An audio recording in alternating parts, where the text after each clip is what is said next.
Nouns में different different genders.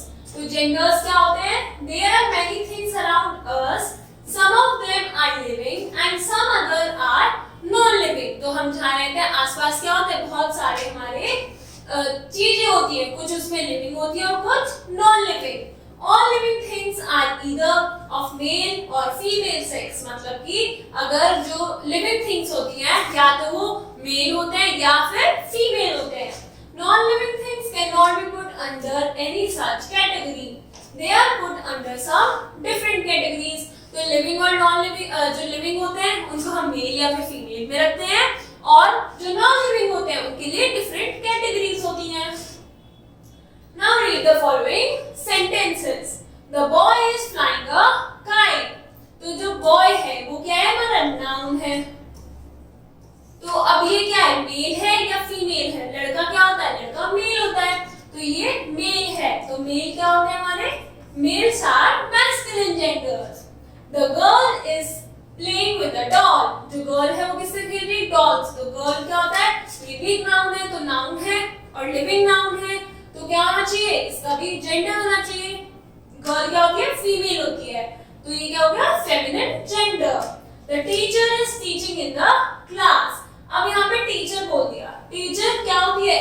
Teacher living है तो टीचर क्या है? मेल हो सकती है या फीमेल। अब यहाँ पे हमने मेंशन नहीं करा ना हिज ना हर, कुछ नहीं। तो ये मेल भी हो सकता है या फीमेल भी, इसलिए क्या हो गया? Common gender.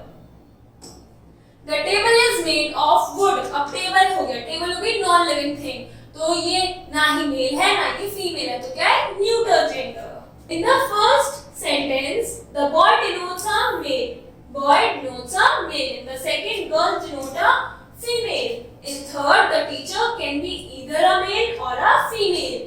In fourth sentence, the table is non-living. Non-living thing which is neither a male nor a female. First, we see that we can broadly divide persons, animals or things into four main categories. तो कितनी main categories होती है? 4. These are called genders. और यही categories क्या होते हैं? ये categories को genders कहते हैं. तो the word which tells us whether a person, animal or thing falls under a certain category, उसको हम क्या कहते हैं? Gender. कितने टाइप के होते हैं? 4 types. Masculine gender. Masculine मतलब male. Feminine gender, feminine gender मतलब female. Common gender, common gender means कि मेल और female.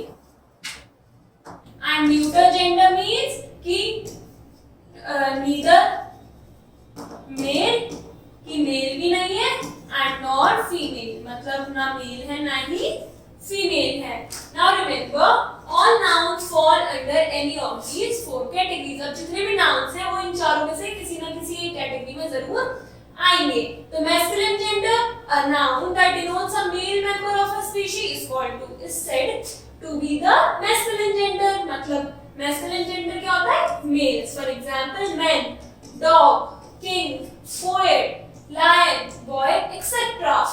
Feminine gender, a noun that denotes a female member of a species is said to be the feminine gender. मतलब कि जितनी भी females होती हैं, female member होते हैं किसी भी स्पीशीज की, उसको हम कहते हैं feminine. Now common gender, a noun that denotes either a male or a female is said to be the common gender. मतलब कि जैसे जितने प्रोफेशन है, डॉक्टर, अब डॉक्टर मेल भी हो सकता है फीमेल भी होता है। बेबीज जो है वो मेल भी हो सकता है फीमेल भी हो सकते हैं।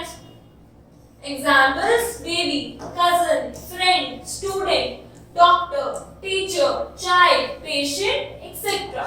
Now neutral gender, neutral gender क्या होता है? A noun that denotes neither a man nor a female. ना ही वो मेल होता है ना ही वो फीमेल होते हैं। Is said to be The neutral gender. All neutral genders are lifeless objects. मतलब जितने भी हमारे non-living, जितने भी non-living चीजें होती हैं वो सब क्या होती है? वो सब हमारी neutral gender में आती है। For example, table, chair, tree, book, house, pen, car, forest, bridge, bus, etc. Now note, infants मतलब young children and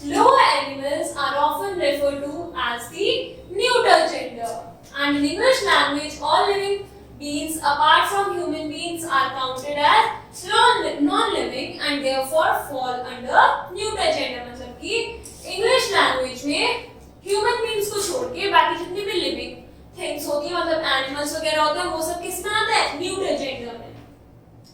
Pronoun it is used for singular number in neuter gender. मतलब अगर it लगा हुआ है तो उसका मतलब क्या होता है कि वो किसी न्यूटर जेंडर के लिए, कि it is a table, it is a chair, तो किसके लिए हो रहा है? it यूज हो रहा है न्यूटर जेंडर के लिए. Now look at the following sentences. The hunter saw a lion. It was sitting near its cave. The baby seems to be hungry. It is crying for milk. तो यहाँ पे क्या हुआ? लायन को हमने it लिखा, ये नहीं कहा he was sitting या she was sitting, हमने लायन को इट लिखा है. सिमिलरली बेबी को भी यहाँ पे इट से रेफर करा है. Now how to form feminine gender. अब हम फेमिनिन जेंडर कैसे बना सकते हैं? तो generally there are 3 ways for changing a masculine gender into feminine gender. 3 ways होते हैं जिसके अकॉर्डिंग हम मैस्कुलिन जेंडर को फीमेल में कर सकते हैं, फेमिनिन में. तो बाय एडिंग सफिक्स ESSINE, मतलब या तो जैसे एक्टर है तो एक्ट्रेस, लास्ट में क्या लगा रहा है? ESS. फिर अब इसमें क्या गया? अब next is count, countess, duchess, Duke, duchess, emperor, empress, Hunter, huntress, God, goddess. तो इन सब में क्या हो रहा है? Lion, lioness. इन सब में लास्ट में हम क्या ESS ऐड कर रहे हैं. Poet, poetess, Prince, princess, host, hostess. तो इन सब में क्या हुआ? हमने लास्ट में ऐड करा ESS. अब हीरो, हीरो को हमने क्या करा? हीरोइन. तो लास्ट में क्या ऐड करा? हमने हीरो के लास्ट में ऐड करा INE to make it heroine. उसका hero is masculine, feminine is heroine. Now note, in some cases the vowel at the end is dropped before changing its feminine. मतलब कि जैसे actress है तो actress में R से पहले क्या आ रहा है? O. O is a vowel. तो हमने O हटा दिया और बस क्या लिखा? ACTRESS. Now second is by using an entirely different word. मतलब कि हम बिल्कुल ही अलग word use करते हैं. ब्रदर, ब्रदर होता है मेल, अब ब्रदर का फीमेल क्या होता है? सिस्टर. तो बिल्कुल डिफरेंट वर्ड हो गया. Boy, girl, bull, cow, cock, hen, drake, duck, dog, bitch, father, mother, king, queen, lad, lass, monk, nun, man, women, nephew, niece, son, daughter, sir, madam. तो इसमें क्या हम देख रहे हैं? ये सारे वर्ड्स जो हैं मैस्कुलिन में डिफरेंस है और फेमिनिन में डिफरेंट है. Gentleman, lady, husband, wife, horse, mare, uncle, aunt, widower, widow, wizard, witch. तो ये सब क्या है? ये मेल है और ये इनके फीमेल है. बट क्या है? वर्ड्स पूरे आपस में चेंज्ड हैं. Now by changing the word showing male और फीमेल एज, मतलब कि अगर ग्रैंडफादर है तो ग्रैंड तो कोई जेंडर नहीं हो रहा उसका, पर फादर का जेंडर है. फादर मेल है, फादर का फीमेल क्या हो गया? मदर. तो हमने ग्रैंड को ऐसे ही लिखा, बाद में क्या लिख दिया? Mother. He goat, she goat, jackass, jennyass, landlord, landlady, milkman, milkmaid, manservant, maidservant, stepson, step daughter, salesman, sales girl, stepfather, stepmother, washerman, washerwoman. तो आज हमने क्या पढ़ा? आज हमने पढ़ा nouns. nouns में different genders होते हैं. अगर क्या क्या genders होते हैं? मेल, अगर वो मेल है तो masculine gender, फीमेल है तो feminine gender, और अगर वो मेल और फीमेल कुछ भी हो सकते हैं, दोनों हैं, तो क्या होते हैं? वो होते हैं common gender. और अगर वो ना मेल है ना ही फीमेल है तो वो होते हैं neuter gender. Now complete the exercise.